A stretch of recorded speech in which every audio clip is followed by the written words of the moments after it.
The morning sun streamed through the stained glass windows of our family's estate library, casting colored shadows across faces I'd known all my life. Faces that had never quite known me. As per the terms Elizabeth Montgomery's final trust amendment, our family lawyer, Mr. Harrison, began formally. We are gathered to discuss the distribution of the Montgomery Group assets. I sat quietly in the corner, watching my father straighten his Italian silk tie, a nervous habit he'd had since I was a child.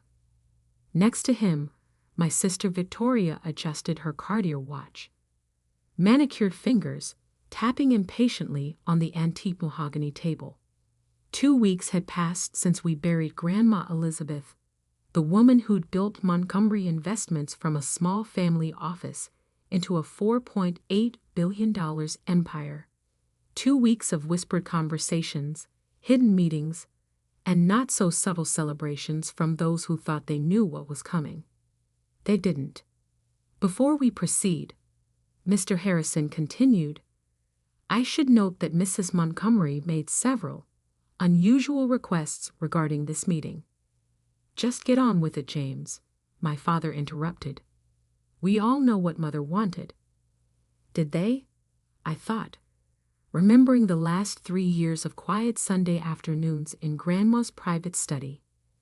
The lessons she taught me while everyone else was at the country club. The empire she'd really built, hidden behind the one they thought they knew. Very well. Mr. Harrison adjusted his glasses. The primary Montgomery Group holdings, including the investment firm, real estate portfolio, and technological ventures, will be distributed as follows. Victoria leaned forward, her perfectly styled hair falling slightly out of place, the only sign of her anticipation. To Victoria Montgomery Pierce, Mr. Harrison read, in recognition of her MBA from Harvard Business School and her position as Chief Strategy Officer. My sister's smile grew wider.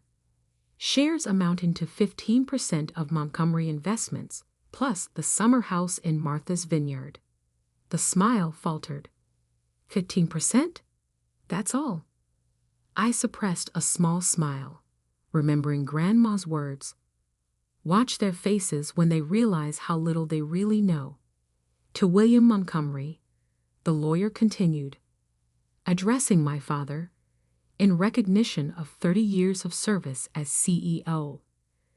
Dad straightened, confident in his position as eldest child and current chief executive.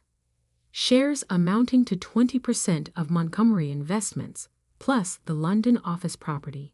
20. My father's voice cracked. There must be some mistake. Mother always said, if I may continue. Mr. Harrison interrupted firmly. To various minor shareholders and board members, 10% distributed according to the attached schedule. The room had grown tenser with each announcement. Simple math told them that 55% of the company, the controlling interest, remained unallocated. Finally, Mr. Harrison turned to me and to Alexandra Montgomery. Let me guess, Victoria sneered. The family photo albums? That's more your speed, isn't it, little sister? I thought about the last video call with Grandma, 3 days before she passed. About the documents hidden in my apartment safe. About the truth they'd never bothered to see. Alexandra gets nothing, my father announced with a cold smile. Mother and I discussed this extensively. She's not qualified to handle any significant portion of the business. Mr. Harrison raised an eyebrow. Oh, and when was this discussion? Last month, at the hospital. She was very clear about Alex's limitations. I reached for my phone, opening a specific video file. Interesting, because I have Grandma's actual last words right here. What are you talking about? Victoria snapped. Silently, I placed my phone on the table and pressed play. The screen filled with Grandma Elizabeth's face, recorded in her study 3 days before she passed. If you're watching this, she began, her voice strong despite her illness. Then the vultures have already started circling. William, Victoria, I see you both. I've always seen you. My father's face paled slightly. You think you know this company. You think your MBAs and your country club connections make you worthy of what I built. But while you were posturing and plotting, you missed what was right in front of you. The video showed her picking up a thick folder.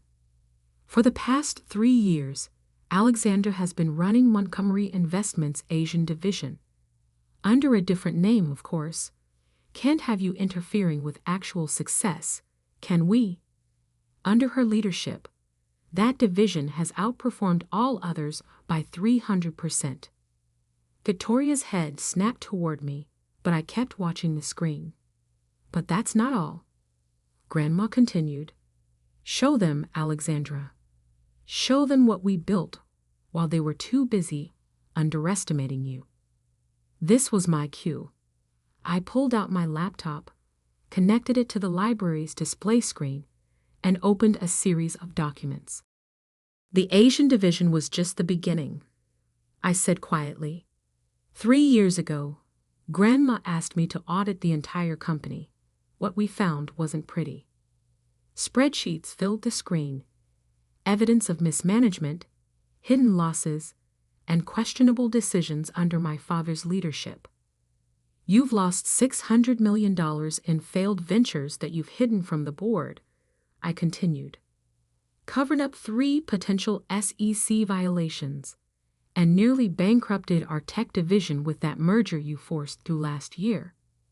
How dare you? My father started to rise. Sit down, William. Grandma's voice commanded from the video. You've done enough damage. Alexandra didn't just find your mistakes. She fixed them. Remember that mysterious investor who bailed out the tech division? That was her, using the fund I helped her build. The strategic partner who saved the European expansion. Also her.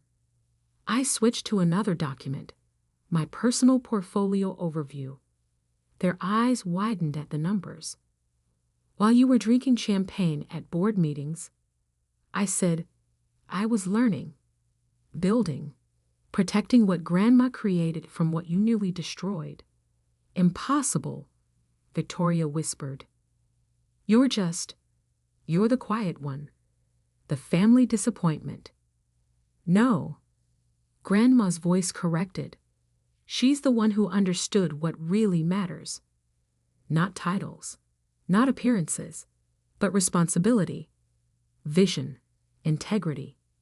The final document appeared on screen, the trust amendment's full terms. Alexandra Montgomery, Mr. Harrison read formally, inherits controlling interest in Montgomery Investments, 55% of all shares, full voting rights, and immediate appointment as Chief Executive Officer. The room exploded in protests. Victoria knocked over her water glass. Dad started quoting bylaws he'd never actually read. One more thing. Grandma's voice cut through the chaos. Alexandra has held proxy voting rights for my shares for the past year. Every major decision you thought I approved, that was her. She's been running this company while you played at being leaders. I stood up, straightening my simple black blazer. The board meeting is at 2. I suggest you all review the new organizational charts before then.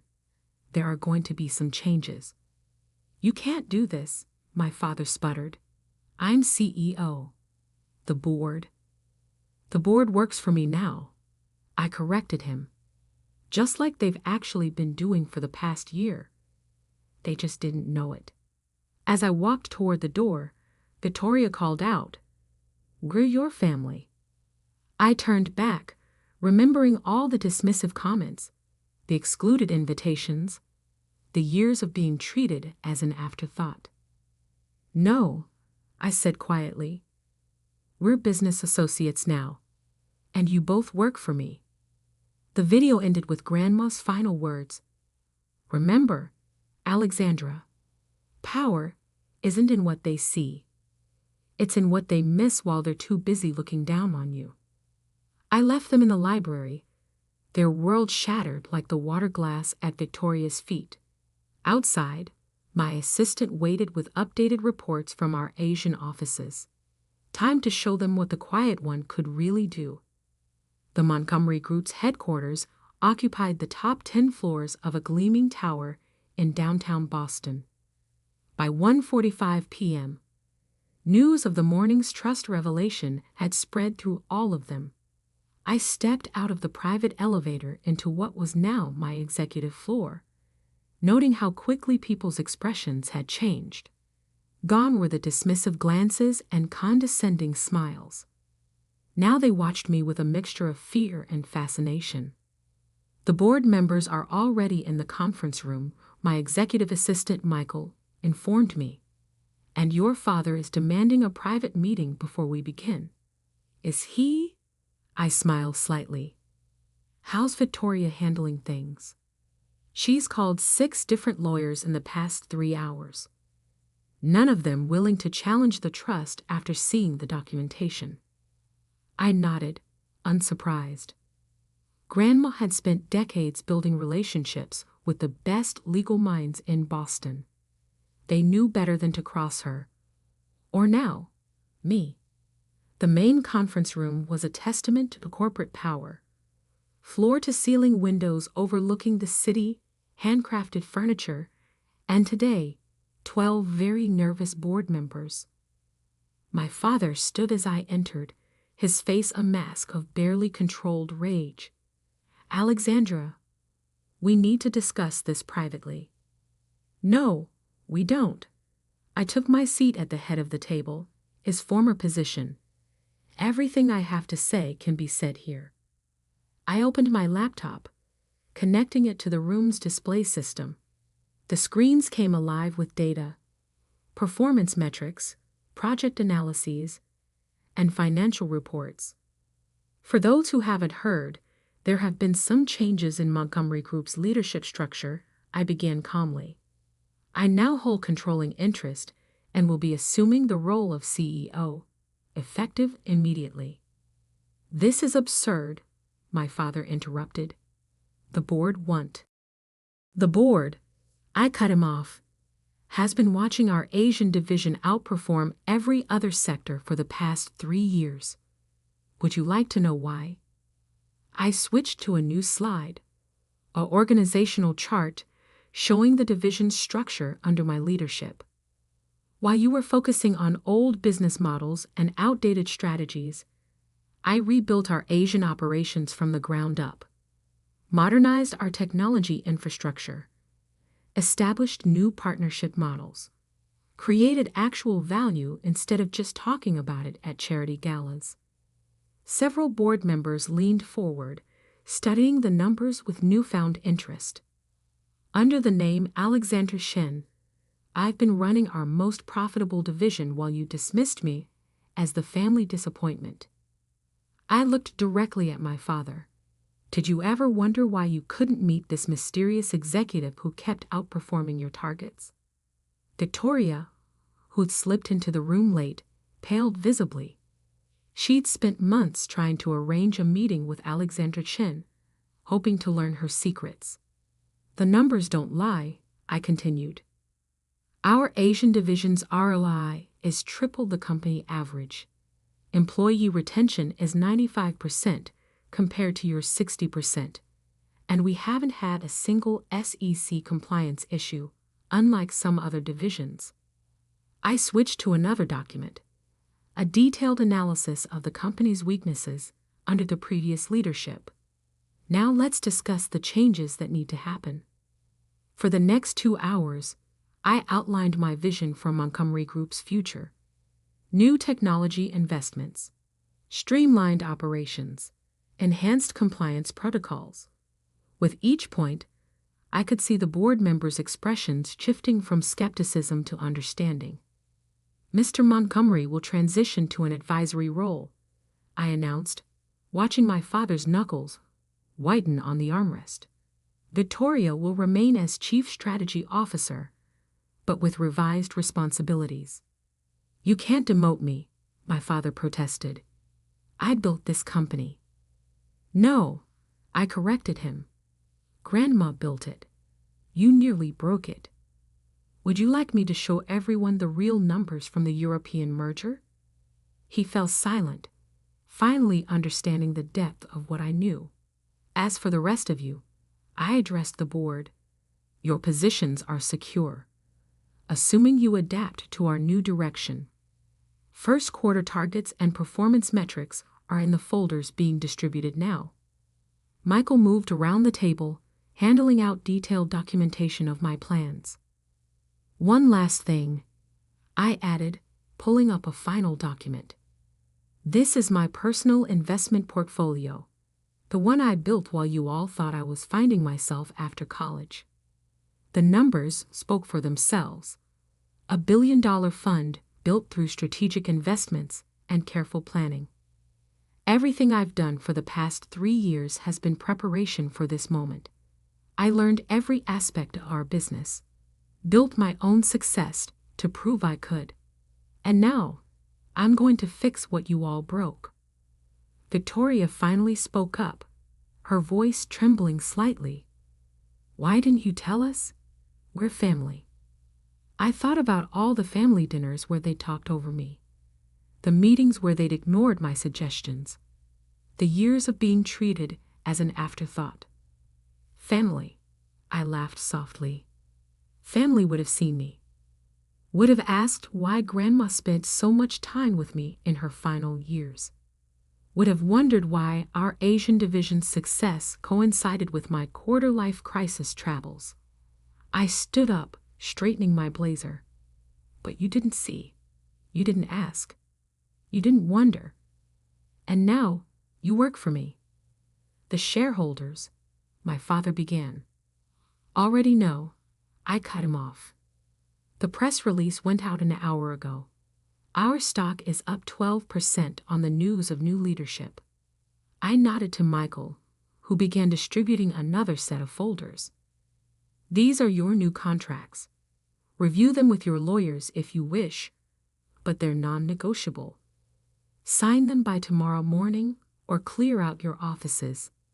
As they filed out, shocked and subdued, my father lingered behind. I'm still your father, he said quietly. Yes, I agreed. But you're also an employee who's underperformed for years. Don't confuse the two. Left alone in the conference room, I walked to the windows, looking out at the city Grandma had taught me to conquer. My phone buzzed. A message from her old assistant. Elizabeth would be proud. Show them what real power looks like. I smiled, remembering Grandma's favorite saying, "Let them underestimate you. It makes the victory sweeter." The real work was just beginning. Time to show them exactly what the quiet one could do with an empire. 3 months after the board meeting that changed everything, I sat in what was now truly my office, reviewing the first quarter results under my leadership. The numbers told a story that even my biggest critics couldn't deny. Stock price up 28%. Operating costs down 15%. Employee satisfaction scores at an all-time high. And most importantly, the toxic culture that had plagued Montgomery Group for years was finally changing. A knock at my door interrupted my analysis. "Come in," I called, already knowing who it would be. Victoria entered, looking different from the polished, arrogant sister I'd grown up with. 3 months of actual work had changed her. Her designer clothes were still impeccable, but there was a new humility in her stance. "The Singapore merger documents are ready for your review," she said, placing a thick folder on my desk.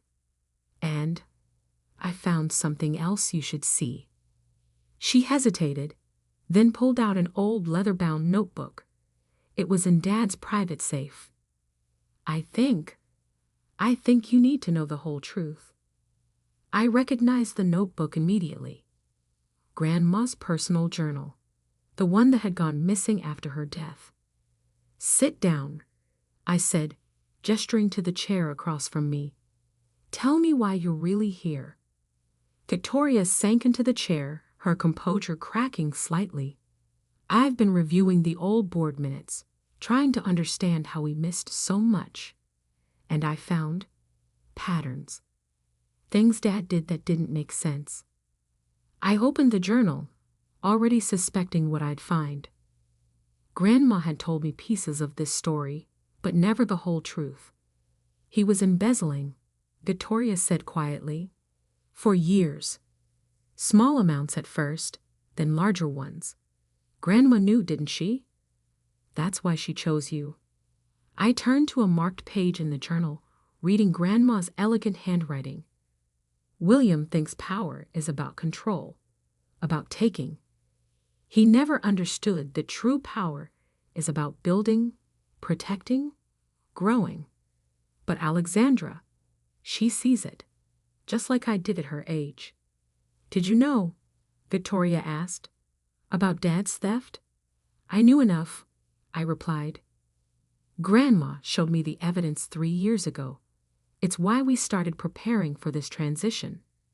I pulled out my laptop, opening a secure folder. "These are the complete records. Nearly $50 million over 12 years, hidden in offshore accounts.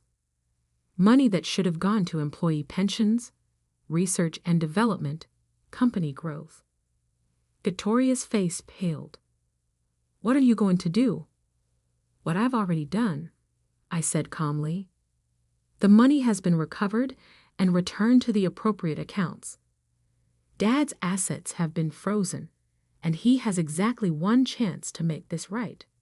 On cue, my father walked into the office, escorted by Michael. He looked older than he had 3 months ago, the weight of his secrets finally showing. "Sit down, Dad," I said, gesturing to the other chair. "It's time we had an honest conversation about legacy." He saw the journal on my desk and seemed to deflate further. "Elizabeth knew." "Grandma knew everything," I confirmed. "Every hidden transfer. Every falsified report. Every lie you told the board. She knew, and she prepared for this moment." I opened another file on my laptop, a video recording I'd never shown anyone. Grandma, sitting in her study 2 years ago, looking directly at the camera. "William," her voice filled the office, "if you're watching this, then Alexandra has found the journal. You thought I didn't see what you were doing to my company, to our family's legacy. But I saw everything, and I chose my successor accordingly." My father's hands trembled slightly. "Alexandra," the recording continued, "has my strength without my pride, my vision without my blindness to family betrayal. She'll fix what you broke, William, and she'll do it with the grace I never managed to teach you." I stopped the video, looking at my father and sister. "Here's what happens next. Dad, you'll quietly retire, citing health reasons. You'll repay every dollar you took with interest, and you'll stay away from company operations permanently. And if I refuse," he challenged, a flash of his old arrogance returning. "Then I release everything," I said simply. "The evidence goes to the board, the SEC, and the press. Your choice." Victoria leaned forward. "What about me?" I studied my sister, seeing something new in her expression. Not just humility, but understanding. "You've done good work these past 3 months," I acknowledged. "Real work, not just playing at being an executive. If you want to stay, earn your position. Show me you understand what responsibility really means." She nodded slowly. "I'd like to learn. Actually learn this time." "Then start with this." I handed her a new file. "Our European division needs restructuring. Show me a real plan. not just fancy presentations and empty promises. As they left my office, Dad to draft his retirement announcement, Victoria to tackle her first real challenge, I turned to Grandma's journal again. The final entry read, "Power isn't in the money, the titles, or the corner office. It's in the quiet strength to build something lasting, to protect what matters, to rise above personal grudges for the greater good." Alexandra understands this. That's why she'll succeed where William failed. Sometimes the quiet ones carry the loudest truth. My phone buzzed with messages. Asian markets opening strong, European partnerships expanding, domestic operations streamlining. The empire was growing stronger every day. I walked to the windows, watching the city lights flicker on as dusk approached. In the reflection, I saw not just myself, but the legacy Grandma had trusted me to protect and expand. "Thank you, Grandma," I whispered, "for seeing me when no one else did." The quiet one had found her voice. The overlooked daughter had claimed her throne. And the real work of building something lasting was finally, truly beginning. Because sometimes the greatest power lies not in what you take, but in what you build. Not in how loudly you speak, but in how carefully you listen. Not in the title you claim, but in the legacy you protect. The Montgomery Group would rise again, stronger than ever. Built on truth this time, not secrets. On merit, not manipulation. On quiet strength, not empty power. And I would make sure of it. One decision, one day, one victory at a time.